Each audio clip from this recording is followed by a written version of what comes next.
The Securities and Exchange Commission of Zimbabwe and Stock Exchange Regulator reviewed the Gazaland Millers Private Limited proposal for listing on the stock exchange. They were checking if we had our company registration, CR14 forms, ZIMRA clearance, NASA, etc.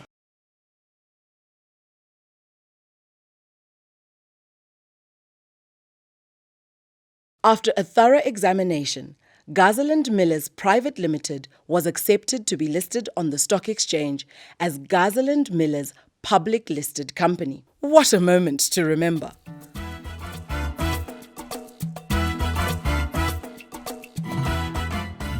After successfully applying, marketing of shares to the public begins. The offer period. A prospectus of the Gazaland Millers Limited is published in a national daily newspaper. Mr Dube, Mr Shumba and other advisors go on roadshows selling the shares to large institutional investors. Individual investors are reached via radio, TV and newspaper adverts, as well as advice from stockbrokers, asset managers and other knowledgeable capital market players. To list on the stock exchange, the company changed its name to Gazaland Millers Limited, and the shareholding structure looked like this, and the original shareholders held 24%. The expansion drive was massive. I am pleased to announce that we got a lot more than we had bargained for. Offers can be oversubscribed or undersubscribed. This is the reason why the exchange insists that an underwriter be part of the capital raising exercise, so that in the event of an undersubscription, the underwriter takes up the remaining shares. The IPO was a success, and when it closed, offers in excess of 5 million were received. My friend, a nurse, also participated by subscribing for 1,000 shares at the IPO offer price of 50 cents per share. When shareholders got their shares, Gazaland Millers Limited traded on the stock exchange for the very first time. New kid on the local bourse, Gazaland Millers Limited traded for the first time on the stock exchange. The company successfully raised $2 million. With proceeds from the IPO, we built a large factory, and a large ceremony was held to mark its opening. Business was great.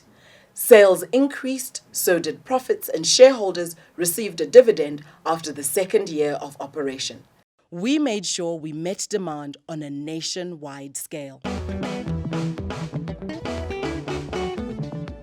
Our shares were being traded by people from all walks of life, including this farmer. I remember vividly my friend the nurse. She sold her 1,000 shares at 70 cents per share. She put in a sell order through her broker in the exchange's automated trading system.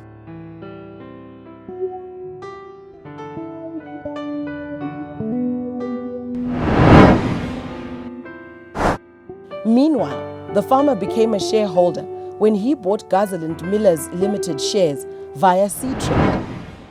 The exchange's automated trading system matched the two orders. Like the farmer and the nurse, investors all over the country and the world use the facilities of the stock exchange whenever they want to buy or sell the shares of companies listed on this national market. Each time the Gazaland Millers Limited shares are bought and sold, a new share price is announced by the exchange in the press, websites and stockbrokers. Fund managers and investment analysts watch the share price closely. They try to make sense of its movements, whether up or down. And this is how my man got to be the $1 million man, with this satisfying look of success.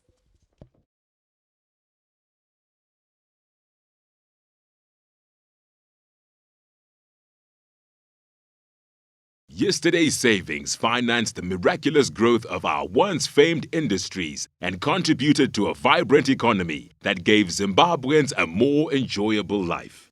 If a part of our savings continue to flow into industry, Zimbabwean labor, management and capital can continue to build new tools and plants. Industrial expansion creates jobs for hundreds of thousands of young people who must find employment each year. A growing capacity to produce things which make life better provides our nation the means to accumulate savings that will ensure prosperity for future generations. Owning a share in Zimbabwean industry is like owning a share in the future of our nation. But remember, future investor, there's a risk as well as an advantage in owning any kind of investment asset. So get the facts before you put your money to work.